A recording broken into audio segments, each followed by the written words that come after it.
मई 2008। दिल्ली जल रही थी। गर्मी सिर्फ असहनीय नहीं थी, खतरनाक थी। तापमान 48 डिग्री तक पहुंच चुका था। दिन के समय सड़कों से गर्म हवा ऐसे उठती थी जैसे पूरा शहर धीरे धीरे किसी अदृश्य आग में पक रहा हो। बिजली कट रही थी, कभी 4 घंटे, कभी 8, कभी पूरा दिन।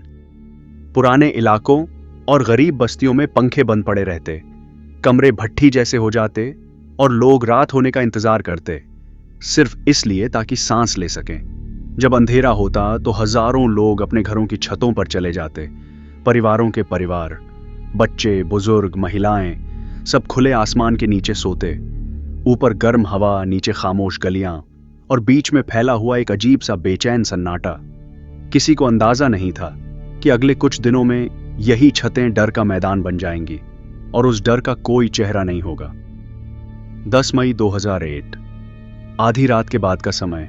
पूर्वी दिल्ली की एक तंग बस्ती। ज्यादातर लोग छतों पर सो चुके थे। बिजली फिर गई हुई थी, इसलिए पूरा इलाका अंधेरे में डूबा हुआ था। सिर्फ कहीं कहीं दूर जलती मोमबत्ती की हल्की रोशनी दिखाई दे रही थी। उसी रात पहली चीख सुनाई दी।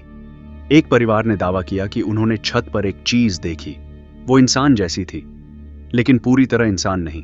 लगभग 4 फीट लंबी, शरीर पर काले बाल, आंखें लाल, इतनी लाल कि अंधेरे में चमकती हुई दिखाई दे रही थीं। उसके हाथों में धातु जैसे पंजे थे और उसकी हरकतें किसी जानवर जैसी थीं। तेज, झटकेदार, लगभग बंदर जैसी। उन्होंने कहा, वो अचानक अंधेरे से निकली, परिवार के एक सदस्य पर झपटी और फिर अगली छत पर कूद गई। कुछ ही मिनटों में पूरा मोहल्ला जाग चुका था। लोग ऊपर नीचे भाग रहे थे। कोई चिल्ला रहा था कि बंदर आदमी आया है, कोई कह रहा था उसने लाल आंखें देखीं, कोई कह रहा था वो इंसान नहीं था। और फिर पुलिस को पहला कॉल गया। उस रात किसी ने नहीं सोया। अगले कुछ दिनों में डर फैलने लगा। हर रात नई खबर आती। कहीं किसी को पंजे लगे थे, कहीं किसी ने छत पर किसी परछाई को दौड़ते देखा था, कहीं किसी बच्चे ने दावा किया कि कोई उसकी तरफ झुककर देख रहा था। हर गवाही अलग थी, लेकिन हर कहानी में एक चीज समान थी, डर।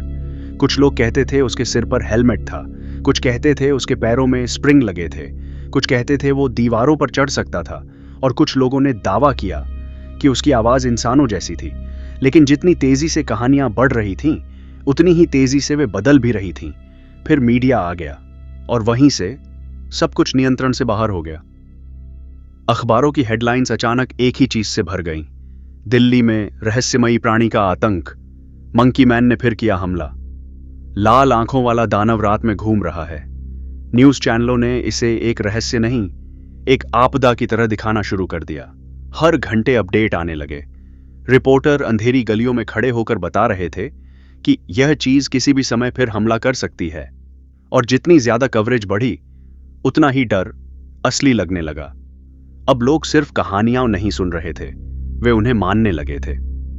15 दिनों में पुलिस के पास 307 शिकायतें पहुंची। दिल्ली पुलिस के लिए यह संख्या सामान्य नहीं थी। लोग हर रात फोन कर रहे थे। हर आवाज, हर हलचल, हर छाया अब मंकी मैन बन चुकी थी। अगर कोई छत से गिर जाता, लोग कहते हमला हुआ है।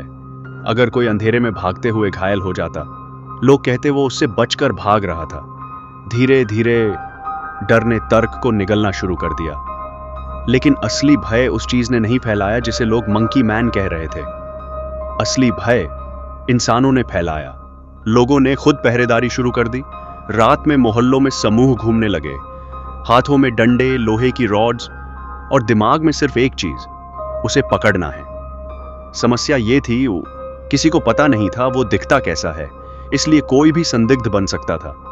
कई निर्दोष लोगों को भीड़ ने पीटा, सिर्फ इसलिए क्योंकि वे रात में बाहर दिख गए थे। किसी का चेहरा अजीब लगा, कोई भागता हुआ दिखा, किसी ने हुडी पहन रखी थी। बस इतना काफी था। डर अब सिर्फ अफवाह नहीं रहा था, वो हिंसा बन चुका था। फिर मौतें शुरू हुईं।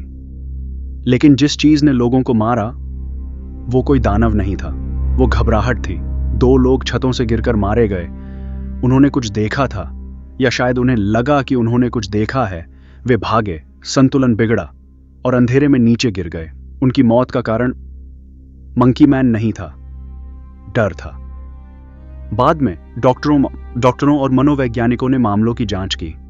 अधिकांश चोटें गिरने से हुई थीं। कई घाव ऐसे थे जो इंसान खुद भी कर सकता था।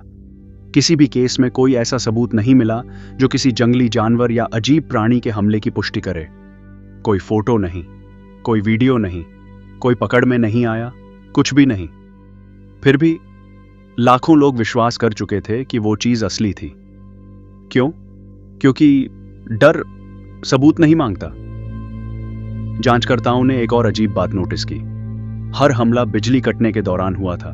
हर घटना आधी रात से सुबह 4 बजे के बीच हुई। हर शिकायत उन्हीं इलाकों से आई जहां अंधेरा सबसे ज्यादा था।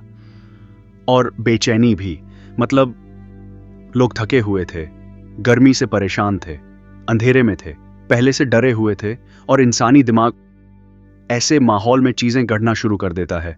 एक आवारा कुत्ता अचानक दानव लग सकता है, एक इंसान की परछाई किसी राक्षस जैसी दिख सकती है, और एक अफवाह पूरे शहर को पागल बना सकती है। धीरे धीरे खबरें कम होने लगीं। मीडिया ने दूसरी खबरें पकड़ लीं, चैनल आगे बढ़ गए, अखबारों ने नई सुर्खियां ढूंढ लीं, और जैसे जैसे कवरेज खत्म हुई, मंकी मैन भी गायब हो गया, बिना पकड़े, बिना समझाए, बिना किसी निष्कर्ष के, जैसे वो कभी था ही नहीं। लेकिन सवाल आज भी बाकी है, अगर वो असली नहीं था तो उन 357 लोगों ने क्या देखा? क्या वो सिर्फ सामूहिक डर था, या फिर उस अंधेरे में सच में कुछ था जिसे कोई ठीक से देख नहीं पाया?